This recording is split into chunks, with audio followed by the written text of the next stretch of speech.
Hi മച്ചന്മാരെ, ഞാൻ നിങ്ങളുടെ ദീപു മച്ചനാണ് കേട്ടോ. നമ്മളിന്നൊരു ദോശ കഴിക്കാനായിട്ട് വന്നിരിക്കുക കേട്ടോ.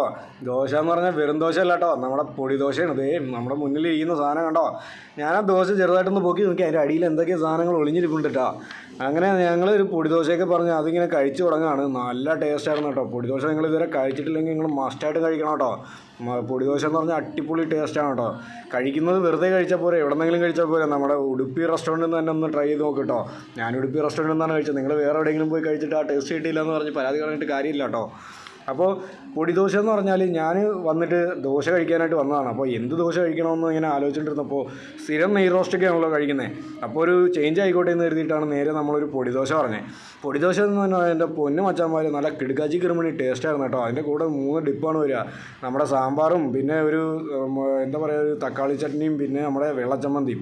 അങ്ങനെ അതൊക്കെ കഴിച്ച് നമുക്ക് ഇഷ്ടപ്പെട്ടു. അങ്ങനെ നമ്മൾ ഒരു പൊടി ദോശയും കൂടി എക്സ്ട്രാ പറഞ്ഞു കേട്ടോ, ഓർഡർ പറഞ്ഞു. അപ്പോഴത്തേക്കും നമ്മൾ ആദ്യം പറഞ്ഞ പൂരിയും കൂടി വന്നിട്ടുണ്ടായിരുന്നു.